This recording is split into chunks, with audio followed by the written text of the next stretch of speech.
The events take place in 1980. A man arrived at his house, located on the outskirts of the city. With each passing second his anxiety grew. Inside was only his daughter, whom the man had taken from this place. Next the events take us back a little in time. Catherine and George Clare threw a party to celebrate their daughter Franny's birthday. She had just turned 4. Friends noted how thin Catherine was. She in turn made sure that all the guests were satisfied. Without finishing her piece of cake, Catherine went to the bathroom and rinsed her stomach. Then everyone raised a toast to Dr. George. He had recently defended his dissertation and got a job upstate, at a college in Saginaw. The family would soon be moving.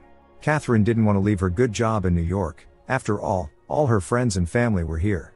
But ever since George's father stopped financially supporting them, things had gotten worse. Catherine worked as an art restorer. Soon George told his wife that he had found the perfect house for them. Without wasting time, the family moved. Real estate agent Mara showed them a house built at the end of the 19th century. Though it needed repairs inside, the house looked sturdy. Catherine wondered why the previous owners had left such a beautiful place. George replied that it was tough times for the farming business. The couple believed that here, far from the hustle and bustle of the city, they could start a new life. Gradually the family settled into the house. As a restorer, Catherine paid attention to every little detail. One day she found an old journal with sheet music. Catherine hoped that her husband would regain his inspiration here and start painting again. George replied that it was unlikely. After the dissertation, he felt more like a writer. In the evening after putting their daughter to bed, the couple also prepared for sleep.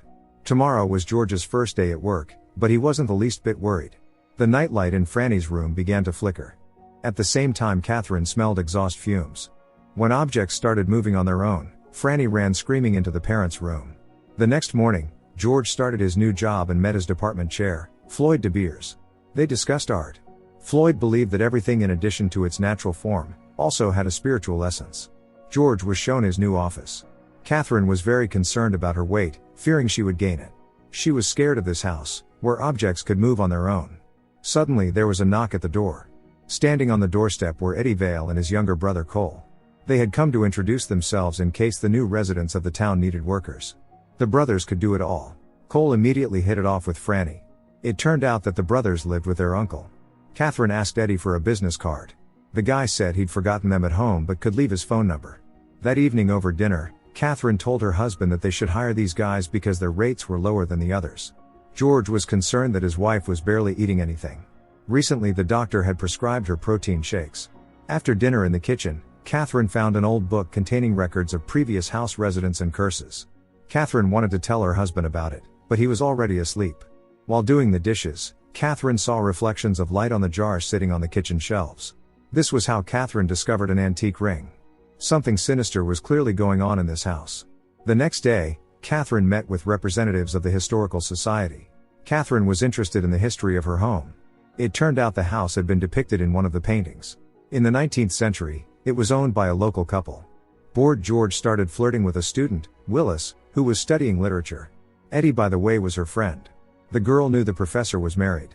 She kept her distance but didn't mind the flirting. Franny and Cole became good friends. Eddie, as the older one, watched over them. Catherine, clearly lacking social interaction here, was glad for Eddie's attention. He shared that their uncle was a hearse driver. Their parents perished in a car accident many years ago. Catherine was very sorry to hear that. Eddie had to grow up quickly. Unlike him, Cole would have the chance to go to college. Eddie also shared that he loved music. Catherine mentioned that they have a piano in their house, and it would be wonderful to hear someone who could play. Thanks to his charisma, George was popular with students, especially the girls. During a break, Justine Sokolova, a weaving instructor, approached him and expressed her admiration. George had already become a cult figure in their department. George gladly accepted Justine's invitation to meet their families. When Justine asked about his paintings, George said he didn't consider himself talented. At night, Catherine couldn't sleep again due to the strange smell that would come and go. However, George didn't see it as a problem. Catherine couldn't stand it anymore and went to check what was going on. Meanwhile, something supernatural started happening in Franny's room again. Catherine checked all the appliances in the house. Suddenly her attention was drawn to music coming from the living room. As expected, there was no one at the piano. Seeing the silhouette of a woman, Franny screamed. Catherine began to comfort the daughter. She was sure the problem was with the house, but George didn't take it seriously. That night, Eddie and Willis were having fun together. Willis shared that she had recently seen George Clare, and he gave her the impression of being a deceitful man. The next day while Eddie was working, Cole played with Franny. Catherine found a book in the husband's private room that said we are all connected on earth with people in the spiritual world who resemble us. George regularly went jogging to stay in shape. Suddenly he saw Willis, who cared for horses at the local racing club in her free time. George was drawn to this student, who called him an arrogant rascal. But this didn't offend George in the slightest, and he followed Willis. Catherine called her mother, sharing that she missed socializing with people. Moreover, something was definitely going on in the house. The mother advised Catherine to go to church. Catherine couldn't share all her thoughts with the husband. She couldn't stop thinking about the antique ring. Catherine put it on her finger. Eddie and Cole met George in person for the first time. Unlike his wife, George knew that the Vale brothers had once lived in this house. George asked them not to mention this to Catherine, as she was a very impressionable woman. Later, Eddie asked Catherine about how she met her husband. She said they met at university. In return, Eddie shared that his mother had encouraged his love of music, unlike his father. Catherine promised to write him a check if he decided to attend music school. She drew his portrait. That evening after work, seeing Eddie play the piano for Catherine, George was displeased but tried not to show it. Then Catherine accidentally dropped the ring in the sink and tried to retrieve it, hooking her finger on something disgusting. It turned out to be just a nightmare. Franny still couldn't sleep because of the strange things happening in her room. In the morning, Catherine discovered that her husband had left early. George had started an affair with Willis, who felt guilty. She had previously promised herself not to get involved with men like George. The girl decided to break up with him. As planned, George and his wife visited Justine and her husband Bram. The couple ran a small farm here. Bram shared with George that he had moved here to write a great novel, but instead spent most of his time tending to the farm. Catherine was impressed by Justine's work, who viewed weaving as a spiritual process. Justine and Bram didn't have children. At first they were hesitant about it for a long time, and then it didn't work out anymore. Catherine in turn shared that she wasn't ready for marriage and motherhood, but everything worked itself out. The first years after Franny's birth were like a blur. When Justine invited Catherine to attend a creative women's club with her, she gladly accepted. For her, it was a great chance to meet new people. On the way back, George expressed the opinion that Bram was lazy because he inherited a large fortune and could afford not to write a book. But Catherine liked this family, especially Justine, who had a light attitude about everything. Drunk George began speeding and laughing, which angered his wife. The couple had a conflict. Catherine screamed at her husband, saying she sacrificed everything for him. George saw this as nothing more than drunken tears. In his view, Catherine shouldn't drink at all, given how little she eats. Catherine was tired of hearing that her life's problems were all due to undernourishment. In a fit of anger, George pushed the wife, and she fell. He was very sorry, but Catherine didn't want to hear any apologies. Cole had been watching Franny the whole time. After dropping him off at home, George found his wife sleeping in their daughter's room. George really didn't want to hurt Catherine. He sincerely regretted his actions, fearing he would lose the family. Suddenly the nightlight shattered, waking Franny. Catherine still didn't say a word to her husband.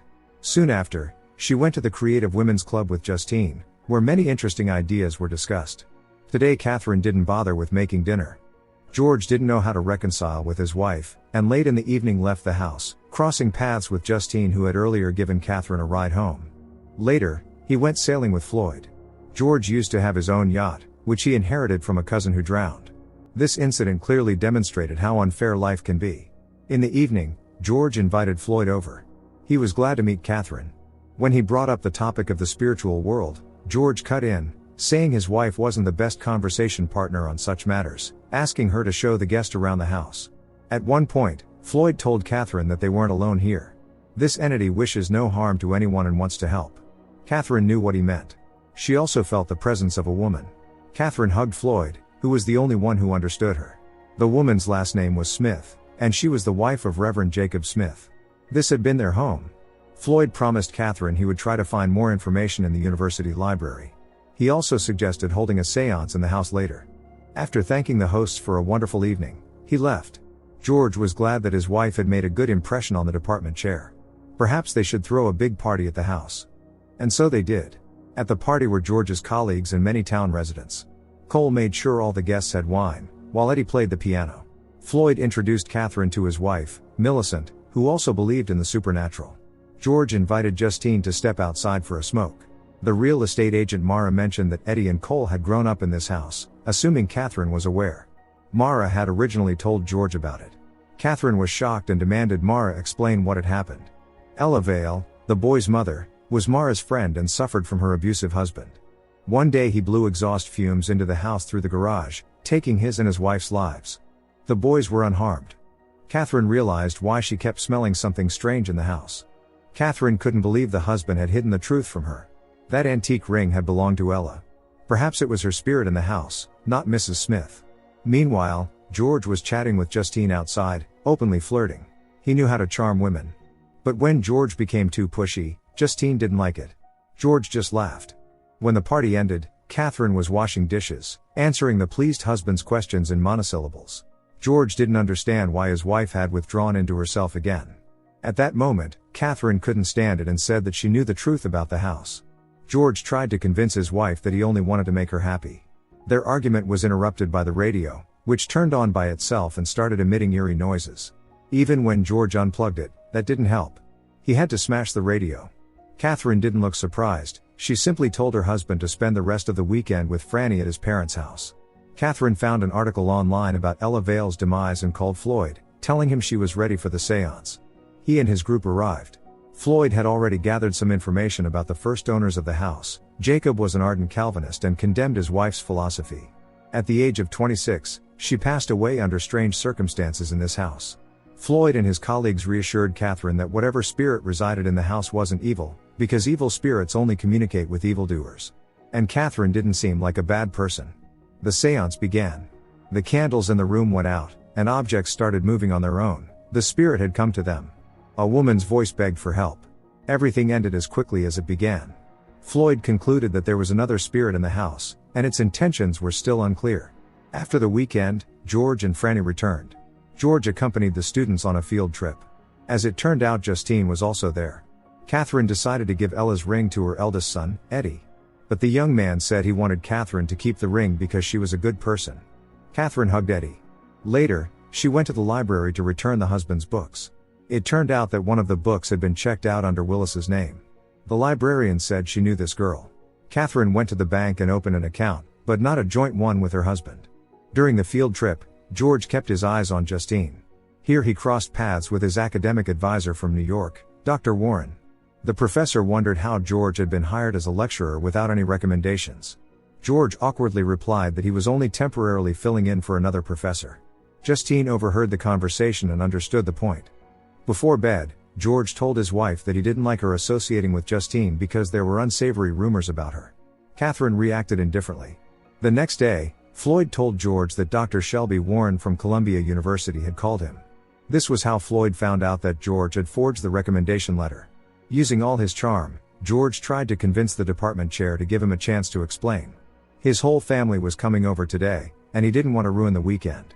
In the end, Floyd agreed to postpone the conversation for a few days. That evening, the Clare family had a dinner. While George was in the kitchen carving the turkey, the conversation at the table turned to his cousin Henry, who had been a talented artist and loved painting seascapes before the tragic yacht accident. After Henry's demise, all his paintings mysteriously disappeared. These words horrified Catherine. Could her husband have taken his late cousin's paintings for himself? Knocking over her glass of wine, Catherine left the table.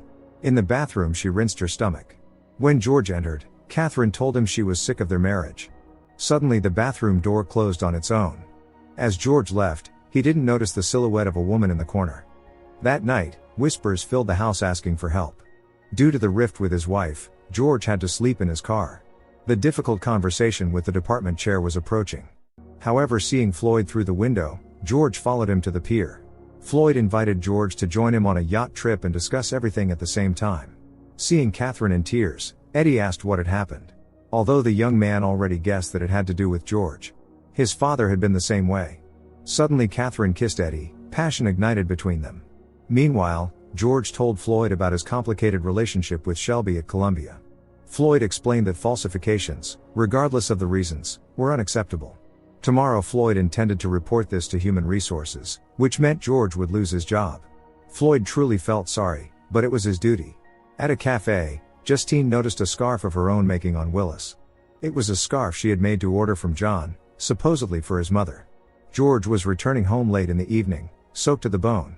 On the street in this state, he was spotted by Justine, who declared that she knew the whole truth about him. Now Justine was determined to tell Catherine everything and headed toward her house. At some point, Justine realized she was being followed.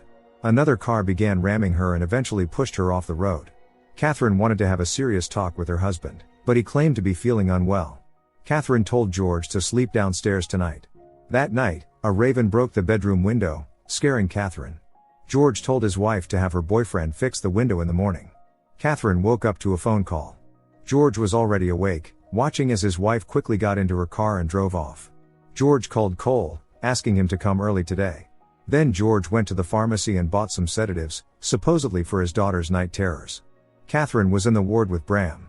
Justine had fallen into a coma, and the doctors didn't know if she would wake up. On the way back, Catherine heard on the radio about the demise of 66-year-old Professor Floyd de Beers. It had been a yacht accident. At the university, George pretended to be shocked by the news.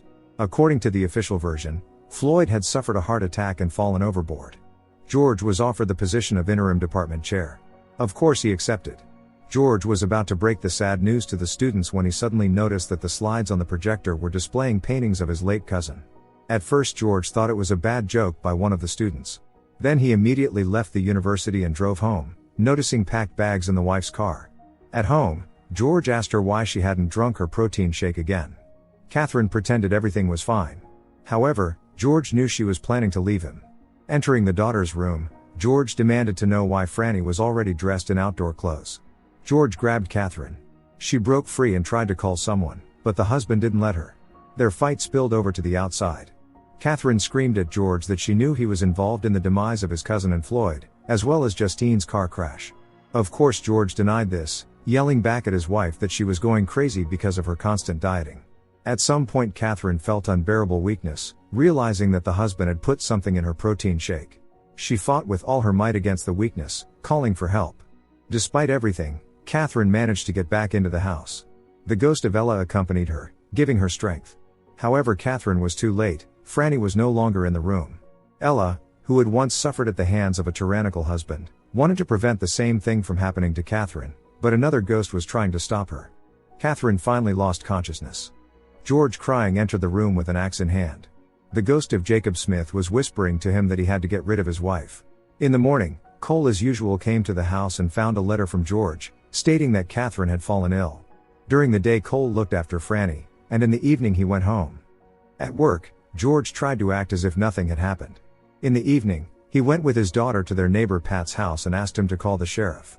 Later, George brought the sheriff to the house where the night before something terrible had clearly occurred. Lifeless Catherine lay in the bedroom. George insisted that someone had broken into their home. The news was all over the media. Willis felt guilty, believing she could have prevented the tragedy. George was questioned and then released. Eddie showed up at the police station to talk to the sheriff. George's parents planned to hire the best lawyer for him. They intended to leave for Connecticut in the morning. Eddie was convinced that George was directly involved in the wife's demise, but he had no proof. The sheriff's wife also believed George was responsible. But Travis couldn't arrest him yet, as more evidence was needed. That house was clearly cursed. Hearing Catherine's voice in her head, Justine came out of her coma. Meanwhile, George played the role of the grieving husband. Upon learning that Justine had come out of her coma, he realized his alibi was starting to fall apart. George still believed that he had always deserved more, but those around him had never properly acknowledged his efforts. He was going to escape on a yacht. Even in her ward, Justine continued her weaving. When the sheriff came, she told him the whole truth. George got caught in a storm, hearing otherworldly whispers that said those who sow evil will be punished and cursed. The water around seemed to be engulfed in flames, just as depicted in one of Henry's paintings. By the way, the ring originally belonged to the first lady of the house, Mrs. Smith. Don't forget to subscribe to our channel not to miss more exciting new products. Also, the authors will be pleased if you leave your opinion in the comments.